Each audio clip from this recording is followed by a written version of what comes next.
Hi, hope you all are doing well. आज आप देख रहे हैं मेरे हाथ में है कलौंजी और आज इसी के बारे में मैं आपसे डिस्कस करूंगी। कलौंजी जो है वो बहुत ज़्यादा जो कलौंजी को कंपेयर किया जाता है वो प्याज के बीज से किया जाता है और कई लोग तो यही समझते हैं कि कलौंजी को ही प्याज के बीज कहा जाता है, जबकि जो प्याज के जो सीड होते हैं वो कलौंजी के सीड से थोड़े बड़े होते हैं। अगर आपके सामने प्याज के बीज रखे होंगे और कलौंजी रखी होगी तो आप इजीली डिफरेंशिएट कर पाएंगे, क्योंकि उसके जो बीज होते हैं वो थोड़े बड़े होते हैं और ये बहुत हद तक बहुत मिलता है। जो इसका दूर से अगर आप देखोगे, कैमरे पे देख रहे हो आप, तो ये जो है तिल के दाने जो होते हैं, काले तिल के, उससे मिलता जुलता है, लेकिन जब आपके सामने आएंगे तो तिल के दाने से आप इजीली डिफरेंशिएट कर लोगे। कलौंजी बहुत फ़ायदेमंद है। हमारे इंडियन किचन में मेरे ख्याल में हर कोई इसे मोस्टली घरों में होती है। प्याज जो हमारे यहाँ जो अचार बनता है आम का या अलग अलग तरीके के अचार बनते हैं उसमें कलौंजी का बहुत यूज़ होता है। इनफैक्ट हम लोग जो सब्जियाँ बनाते हैं उसमें भी कलौंजी का यूज़ करते हैं और भी कई तरीके से कलौंजी को खाया जाता है, कंज्यूम किया जाता है। इसके तेल के बहुत सारे फ़ायदे हैं। सबसे पहले हम आते हैं कि कलौंजी खाने के क्या फ़ायदे हैं। कलौंजी जो है वो एक एंटी इन्फ्लामेटरी प्रोडक्ट है और जितनी भी क्रॉनिक डिजीज़ होती हैं, जैसे कि हार्ट डिजीज़ हो गई या कैंसर हो गया या रूमेटॉइड अर्थराइटिस जैसी जो डिजीज़ हैं या ओबेसिटी है, उसमें काफ़ी हेल्पफुल है क्योंकि ये एंटी इन्फ्लामेटरी है और इसीलिए जहाँ जहाँ जिस जगह पर जिन चीज़ों में इन्फ्लामेशन की वजह से कॉम्प्लिकेशन आती हैं उन सभी में हेल्पफुल होती है। दूसरा, इसमें गुड अमाउंट ऑफ एंटीऑक्सीडेंट्स हैं जो कि अगेन क्रॉनिक डिजीज़ में हेल्पफुल हैं, जैसे कि कैंसर या arthritis, rheumatoid arthritis, heart disease, obesity, again इनमें ये काफ़ी हेल्पफुल है। ये लीवर के लिए बहुत अच्छा प्रोडक्ट है, क्योंकि लीवर में जितनी भी इंजरी होती है या कोई भी डैमेज होता है उसको हील करने में ये कलौंजी काफ़ी हेल्पफुल है। कलौंजी वेट लॉस के लिए बहुत अच्छा है क्योंकि ये मेटाबॉलिज्म को इंक्रीज़ करती है और बैड कोलेस्ट्रॉल को कम करती है और गुड कोलेस्ट्रॉल को बढ़ाती है। तो इसलिए ये वेट लॉस में काफ़ी फ़ायदेमंद है और बहुत लोग इसे वेट लॉस के लिए ही लेते हैं। वेट लॉस में लेने का तरीका ये है कि आप इसे अपनी सब्जियों में तो खा ही सकते हैं, जो हम बघार लगाते हैं सब्जियों में या जो मसाले डालते हैं उसमें तो डाल ही सकते हैं। उसके अलावा आप इसे रॉ खा सकते हैं और दूसरी तरीका ये है कि आप गर्म पानी में इसका पाउडर मिला करके इस हल्का जो गुनगुना पानी होता है उसमें डाल के रोज़ सुबह पी सकते हैं। उसमें चाहे तो शहद भी थोड़ा मिला सकते हैं और इसको जो अपनी स्मूदीज़ होती हैं उसमें डाल सकते हैं, उसमें भी ये बहुत अच्छी लगती है, टेस्ट भी अच्छा आता है।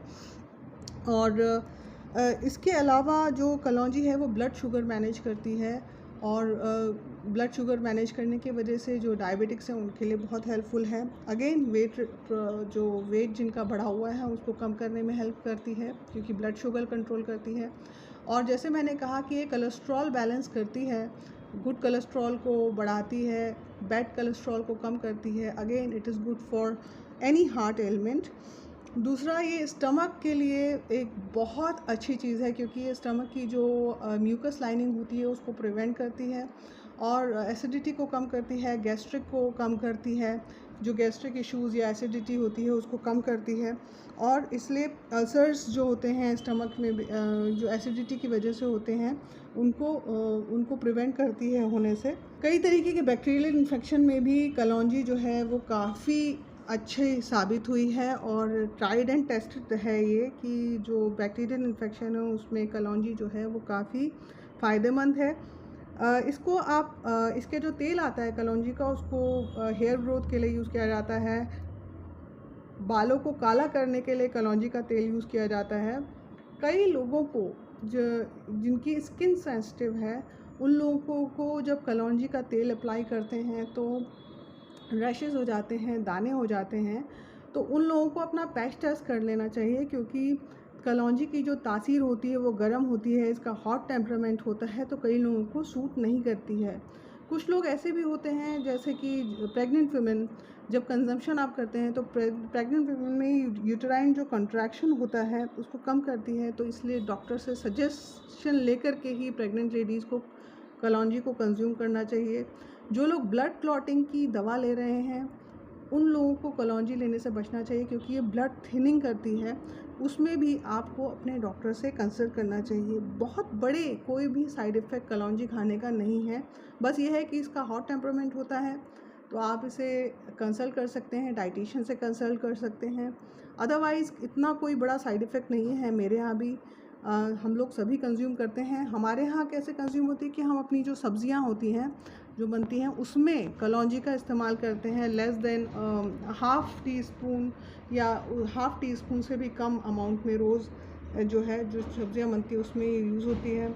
अदरवाइज़ जो अचार होता है, जैसे मैंने बताया कि इंडियन फैमिलीज़ में तो अचार में कलौंजी पड़ती ही पड़ती है। तो इस तरीके से कलौंजी के बहुत सारे फ़ायदे हैं। अगर आप इसे रेगुलरली लें तो ये आपको कई तरीके से फ़ायदा पहुंचाती है। बहुत सारे डिजीज़ेज़ होने से आपको रोकती है, फ्री रेडिकल्स बनने से रोकती है, क्योंकि इसमें एंटीऑक्सीडेंट है, तो फ्री रेडिकल्स बनने से रोकते हैं, फ्री रेडिकल्स को ख़त्म करते हैं। और सेल की ऑक्सीडेटिव स्ट्रेस जो होती है उसको कम करने में हेल्पफुल है। इसलिए ये एक तरीके से एंटी एजिंग भी है और आपके ऑर्गन्स को हेल्दी रखने में काफ़ी हेल्पफुल है। तो इस तरीके से हमने देखा कि कलौंजी के बहुत सारे फ़ायदे हैं और इसको खाने के भी कई सारे तरीके हैं। और इसको आप जैसे स्मूदी में ले सकते हैं, अपने कर्ड में ले सकते हैं, अलग अलग तरीके से आप इसे खा सकते हैं। जिस तरीके से आप चाहें आप इसे रॉ खा सकते हैं सुबह सुबह, तो अलग अलग तरीके से आप इसे कंज्यूम कर सकते हैं।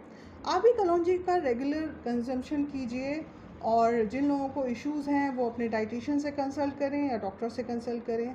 लेकिन कलौंजी एक बहुत अच्छा एक प्रोडक्ट है जिसको आपको खाना चाहिए और अपनी लाइफ में इंक्लूड करना चाहिए। आज के लिए इतना ही। मिलेंगे एक नई वीडियो में एक नए टॉपिक के साथ। अपना ख्याल रखिए एंड बाय।